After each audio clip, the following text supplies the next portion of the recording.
I'm Cash, and welcome back to Cash Talks Football, where we break down all the goals scored in the Premier League. And today we're doing Southampton against Liverpool.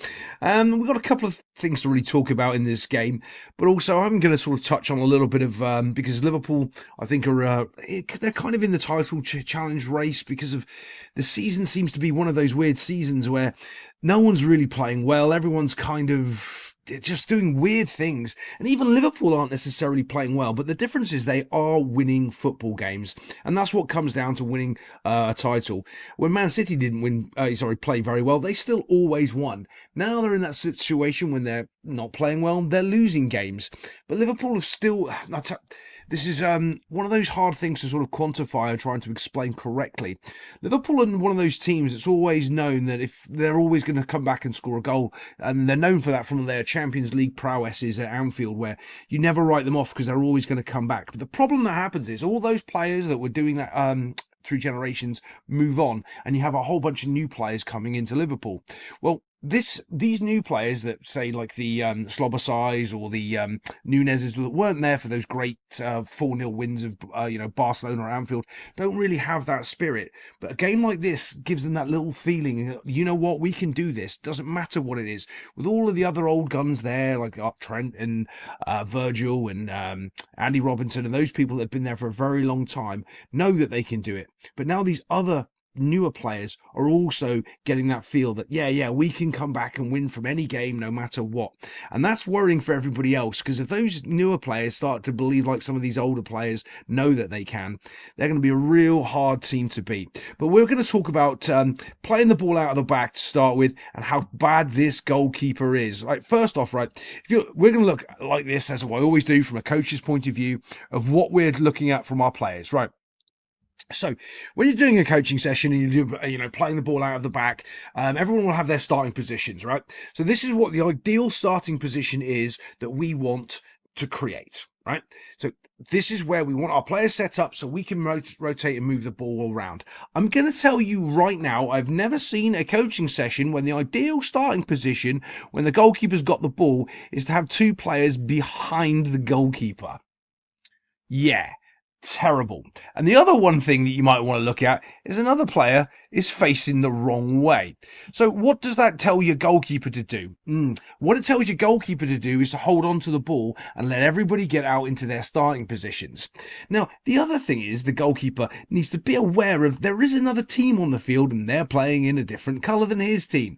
I'm not sure he knows that. I genuinely don't. Because as soon as he starts to roll the ball, look, he's telegraphed the move so well that you can see it's already going to be intercepted. And there's a bit of a problem as well, because this guy here is flat-footed. He can't do anything, so the only thing he can rely on to turn is the weight of the ball. If that ball's pinged at him really, really fast, he can use the speed of the ball to shield it. So his body will come this side and the ball will come this side. So this oncoming player can't get it because his body goes in the way and he can go away on that side. So that can happen if the pass is really fizzed in and he can just shield it and roll off and go away. Well, that's not really happening here. This keeper makes a shocking look. As soon as he's there, he has to take a touch because the ball, he can't let it roll. So what I mean is, instead of the ball being passed here, he actually really wants to sort of pass the ball here. So the power is on it. So then the player's turning and trying to run to keep up with the ball, if that makes sense. He's not stopping it and then trying to do something with it. Because all of a sudden, look how many Liverpool players are around this cat. The two centre-backs here are still almost behind the goalkeeper. This guy's almost facing the right way, but inside of this pocket, so let's look at it inside of the pocket, right? So if that's your players there, blom, blom, blom, blom, blom, when you're passing inside of this pocket here, how many players can he pass it to? Well, in that second ring, you can see that there's just Liverpool players being able to stop the ball being able to go anywhere. So you just don't want to put the ball in this area at all. Where this keeper wants to drop the ball is just drop it over this little line here, just throw it into that little space there. Takes out all of the Liverpool press, and this little wee guy can run off down the field and have a picnic. But don't know why this keeper's done this. It is shocking. So clearly this guy just gets mugged, and to save himself, he knocks it back to this little wee chap who tries to clear it to the best of his ability. But to be fair, right, this is the problem. Again, I'm going to use that word, overcoaching, when they're trying to keep possession. Right now, mate, you're in trouble. You can't really clear the ball properly. The only place you can really put the ball is right there and pass it to the linesman and then turn around and scream at your goalkeeper for what are you doing there? Because he tries to play possession and this hipster football in the back. And I was there all the way back in the early 2000s when they were trying to understand this system and the point of possession, and they just don't understand it at the high levels. They just don't get it. So all of a sudden, this guy here plays a terrible ball, straight to the foot of a Liverpool player. You can't make this up.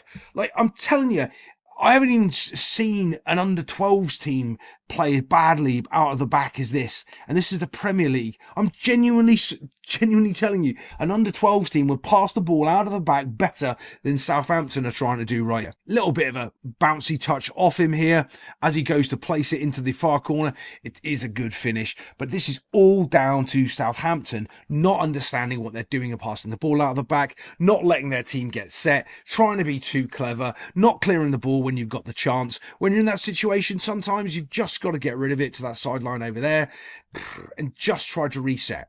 Don't do it, and they go 1-0 down with a quality finish, boom, right into the back of the net box. Oh, I didn't call it, which I should have. Oh, of course, somebody had their hand up telling somebody else what to do, so we know the rule. In the next 5 seconds, someone's going to score a goal, and they did. This goal comes about, this penalty, really, because Liverpool straight through the midfield. They've got enough players around, but they are very vulnerable through the midfield. They do have a soft midfield. You can get through them on transition.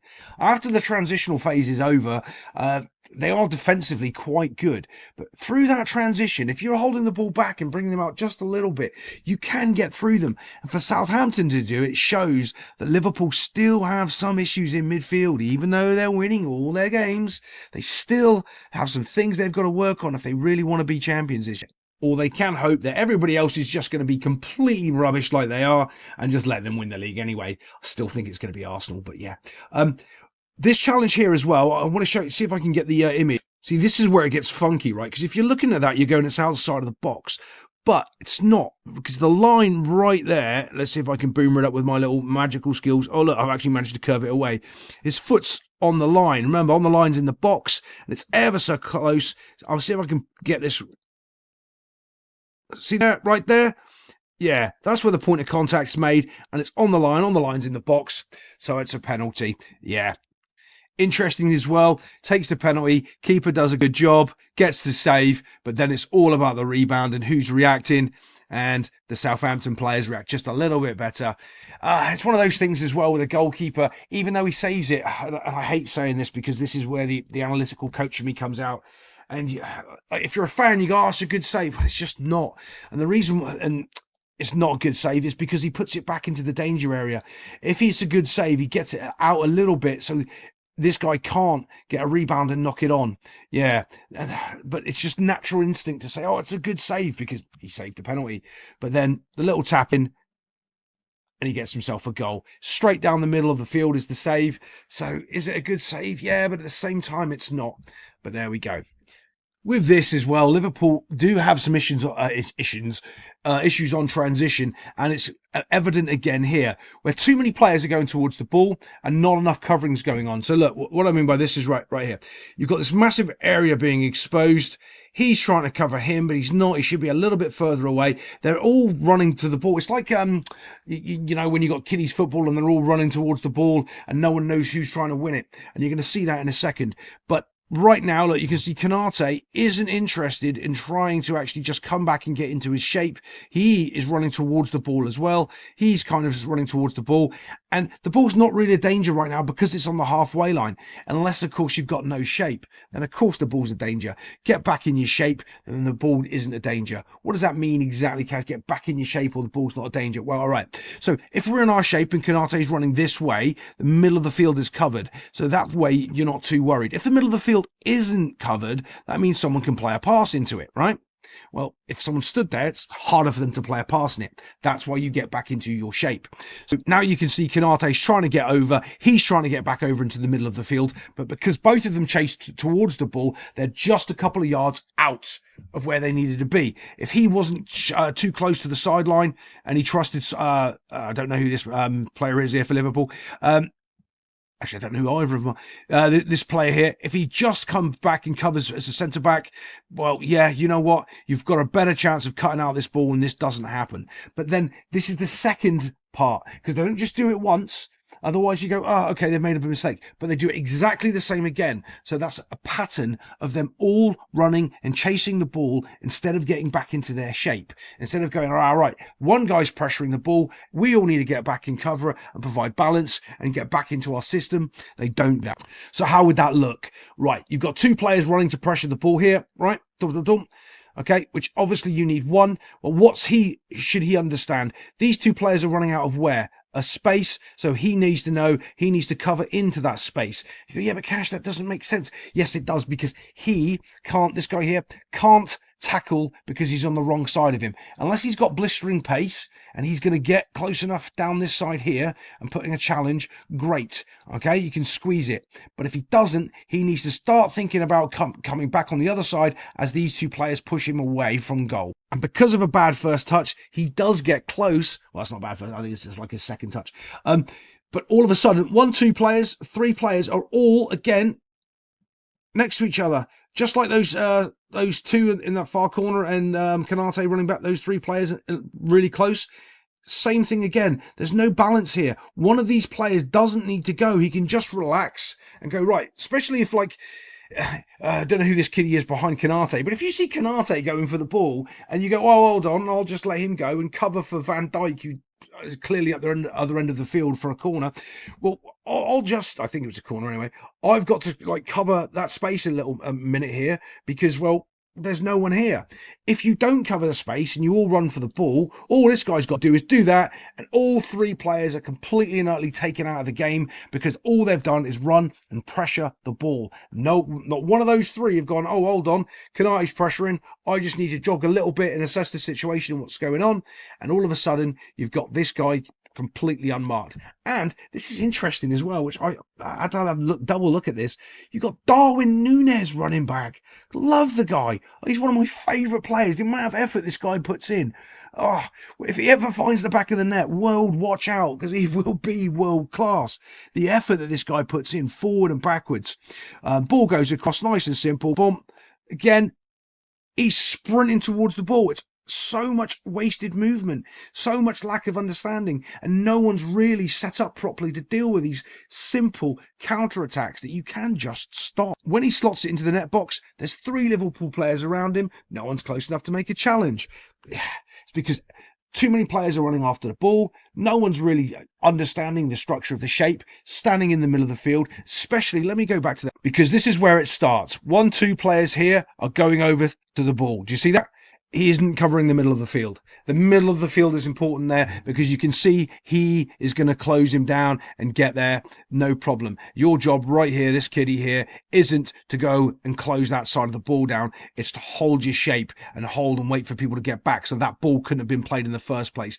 Even though he's run over here, turned around, run over here, run all the way down there, all he has to do is have some game awareness, and his coach should be telling him what you do and just cover the middle of the field and the ball will come to you. There's a reason you stand in the middle of the field is the most dangerous place. It's because, well, it's the middle. It's where the goal is. It's where the ball's going to come across. Yeah, it's all simple mistakes. Look, you can see he's still trying to close down that side of the field, and this massive area is open. And it's like one of those moments when you run so hard one way, then you run so hard the other way, and you're just pulled around instead of just staying and relaxing through the middle. There's certain players on certain teams that I've got time for. Núñez is one of them. So I'm just going to put in a bit of a highlight here because I think he's shocked, just as you are, that he actually was onside when this ball was played. Mo Salah dinked it over the top. It's actually a quality ball. And he's just blisteringly running in. But this is why I'm highlighting it, because his game is evolving. Right now, if you're asking about what Nunes is going to do. To me, he's going to smash it at the goalkeeper, and it might bend over here. It could go over there. It might hit some old lady over there. It could hit the linesman down here. You never know. But he does none of those things. What he actually does is put it on a plate for his teammate, and his teammate doesn't finish it. That's Darwin Nunes evolving. Does the right thing. I think the only reason his teammate doesn't score is because he's not expecting Nunes to pass it. He's expecting to smash it and maybe hit the linesman as well. But yeah, Nunes is slowly getting his game together, and that's frightening for everybody, for all the other teams in the Premier League, in my opinion. Okay, this goal from Mo Salah is very, very interesting from a coaching point of view, because this happens quite often with lower level teams in, say, maybe in the second, not the Championship, because they don't make these mistakes. Maybe one tier below. And you don't often see it in the Premier League. That actually cause goals, but you do see it quite often for players out on the wings, especially. And what it is it's this little phenomenon when they're pressuring the ball for no reason, right? And they don't normally get punished for it. So what happens is, remember, when you're stepping forward, you're leaving space behind you, obviously, right? So as he comes forward, if he doesn't touch the ball or get there, the player can always just dink the ball behind him. They don't get punished enough for this on the flanks. I'll try to point it out more in one of my next videos when I see it happen. And all Mo Salah's doing here, actually, I don't even know if he's going for goal, but he's just taken a touch and it's gone in. Actually, yeah, he is going for goal. But look at where the goalkeeper is. I don't know why he's coming out. You know that same goalkeeper that cost him the first goal? Well, he's cost him the second goal. He's nowhere near where he needs to be, and he's coming out aggressively to try to win the ball, and he's not going to. So let me try to explain this a little bit better, because I'm not doing a good job of it. Right. On the point of impact, when you can't win the ball and the striker's going to win it, what you try to do is you don't try to pressure him. You try to actually sort of get a little bit close to his first touch. So when he takes it, then you can tackle him. If you aren't close enough to do that, like this guy isn't here, you stay far away from him, because what you really want him to do is take a first touch. You unfortunately have to let him turn and then run at you, because that's the point where he might make a mistake. When he turns and runs, he might make a bad touch. Something else might go wrong. If you overstep from that point and you make it easy for him, all he's going to do is knock it past you. And that's exactly what's happened here. I can't even remember the last time I've seen this mistake at this level in a professional game. I've seen it in the lower levels, but just not up here in the Premier League, and definitely not from a goalkeeper. Didn't give this any justice though in the clip, because the goalkeeper's mistake is so catastrophically bad. It's but this pass here, I think it's from Ryan Gravenberch. Correct me in the comments if I'm wrong, but he's just dinked this. It's a wonderful pass. It's really good. Don't flips it. Now I don't know if you understand what he's actually done there as well. He's hit a little bit of backspin. If you're hitting the ball, so there's a couple of ways of hitting a football. If you're following through the ball, you can't put any backspin on it. But if you're stopping your foot as you're hitting the bottom of it, it puts spin on the ball, so it makes it really easy to control. If you laden it to when you're taking anytime you're hitting the ball, a golf ball with a golf club, it's the same sort of movement when you're hitting it underneath and you're kind of stopping your swing a little bit short just to try to spin the ball. And that's exactly what he's done. Whizzy cross in from Mo Salah. Now, there's also this sort of analogy that I have in football. It seems quite often when some team gets a little bit of a weird penalty, the other team sort of gets a weird penalty, and they kind of counter each other out. Normally that happens over like 5 or 6 games where, your team's had a penalty called against you for something silly, but then you end up getting it in a couple of weeks' time. And I think both of these penalties are kind of sort of, and I know it's a clear handball and it's a clear foul, but I'm like, they kind of even each other out for stupid mistakes from both teams. They shouldn't be making those mistakes at this level, but I'm kind of happy that both sort of things cancel each other out and let it down to the actual goal scored from open play and not, down from penalty decisions. But this is an interesting ball that more and more teams are utilising in the Premier League, where they're doing this sort of in-swinger curler here. Who put one in the other day? Tottenham against when Carl Walker. Go check that video out with Carl Walker being rubbish at the football. Do the exact same floaty pass in. Saka does the exact same floaty pass in, because it's sort of curling in. The keeper can't really come out and come for it, because if he does and he misses it, it's just a goal. So it's pretty interesting. One of the other things I love as well, here's my man Nunes. He's fighting away right here, having a good old ding-dong battle, and now the reason he actually handballs this is the same reason that they give up the first goal. It's because they're trying to play the ball instead of just heading that ball out for a corner, just knocking the ball out, dush, dush. That's what he should be doing right here. By the way, Nunez is still in a wrestling match. Look at these two clowns. Love it. Right, all he got to do there is just knock it straight out. Don't head it out. But he's trying to chest it to the keeper to play football and go all this instead of just knock it out, bang, done. No, he's trying to chest it, and it skipped up, bounced, and hit his hand because his intention is to keep possession instead of his intention is to defend the ball. Defend the goal. Yeah, and you can see that straight away. And you go, oh yeah, but Cash, he could have headed it back to the keeper. Yeah, but it's the mind that's different, not the action. The action is, okay, I'm trying to get it to the keeper instead of I'm trying to get it away from the goal and smash it out. There's two different mindsets there. And all he has to do is clear the ball, and he doesn't. He's trying to keep possession. It's a different mindset. And you do want to keep possession, but there's also the right time where you just have to clear the football. And if he just cleared the football, he wouldn't have been trying to do this little chesty thing and control it to the keeper. He would have put it out for a corner, and they would have defended it. And then everyone would go, oh, he should have knocked it back to the keeper. Blah, blah, blah. Yeah, but he did, and he got a handball called on him. So that's one of those really annoying things where he's trying to play the game correctly. He doesn't get rewarded for it. He gets punished. So you're going to say, well, stop trying to play the ball possession back to your goalkeeper, or do you want him to defend it? So you get into this sort of pseudo philosophical mindset of what do you want your players to do, and you end up rolling around in circles. You either take it on the chin and go, yeah, my player's trying to do the right thing, I want him to knock it back to the goalkeeper, he's a bit unlucky, or no, I wanted him to clear it and knock it out there. I personally would have wanted him to clear the ball there, not try to actually play it back to the goalkeeper. Actually, let me think about this a second. Let me move this back a second. I'm just trying to see on the point of contact. No, it's too far away. I'm just wondering if the goalkeeper could have come out and got that ball on the point of contact there. As this ball's drifted in, I'm just wondering if the keeper could have bothered to make the 2 steps forward and catch the ball and not put his defender in this situation in the first place. Maybe he couldn't. Well, other than that, I'll see you next time on Cash Talks Football.